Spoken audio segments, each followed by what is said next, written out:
Bonjour à tous et à toutes, aujourd'hui on se retrouve pour un petit top 10 des morts les plus stupides. On attaque alors à la 10e position avec Debbie Miles Newbogton qui avait 99 ans et 364 jours lorsqu'il mourut percuté par la camionnette du pâtissier qui apportait le gâteau d'anniversaire de ses 100 ans. À la 9e position, nous retrouvons un braconnier qui pêchait en électrocutant les poissons à l'aide d'un câble en Pologne, mais subit le même sort que sa proie quand il tomba dans l'eau. En 8e position, un dénommé Javier Alos a été assassiné par son propriétaire Kirk Winston. Celui-ci prit de colère quand il apprit que Javier n'avait pas payé son loyer depuis 8 ans, lui assénant un coup de lunette de WC mortel. Ça doit faire chier. En 7e position, nous allons parler d'Arthur Aston. Arthur Aston était un soldat de profession. Un jour, il fit une chute à cheval et fut gravement blessé à la jambe. Il fut amputé et fut bientôt remis sur pied. Enfin, façon de parler, il avait maintenant une jambe de bois. En 1649, pendant une bataille contre l'armée de Cromwell, il fut capturé et battu à mort avec sa propre jambe de bois.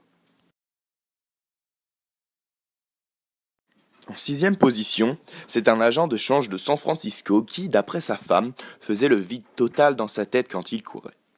Il s'est alors tué pendant son jogging en tombant dans un ravin de 60 mètres. Pour la 5e position, nous allons nous rendre à Détroit, où un homme de 41 ans est mort noyé dans 50 cm d'eau après avoir passé la tête dans une bouche d'égout et s'être bloqué en cherchant ses clés de voiture. Pour la 4e position, Paul Stiller et sa femme sont morts à Andover Township par un bâton de dynamite qui a explosé dans leur voiture. S'ennuyant à bord de leur voiture, à 2 heures du matin, ils ont voulu allumer un ballon de dynamite et le jeter par la fenêtre pour voir ce que ça faisait. Mais apparemment, ils n'ont pas remarqué que les vitres étaient fermées quand ils ont lancé le bâton. Nous nous rendons enfin alors sur le podium et à la 3e place Gary Hoy. Un notaire de 39 ans, Gary Hoy, est tombé du 24e étage de l'immeuble Bank Tower à Toronto en démontrant la solidité des vitres à des étudiants. Son coup d'épaule brisa la vitre et il passa à travers. À la 2e place, Phillipsburg, un jeune homme s'est étouffé mortellement en avalant le soutien-gorge pailleté d'une stripteaseuse qu'il avait enlevé avec les dents. Et pour la première place, Robert Puello, 32 ans, a volé un hot-dog sur un marché de Saint-Louis. Le SAMU ne put le réanimer après avoir retiré de sa gorge une saucisse de 15 cm qu'il avait étouffée.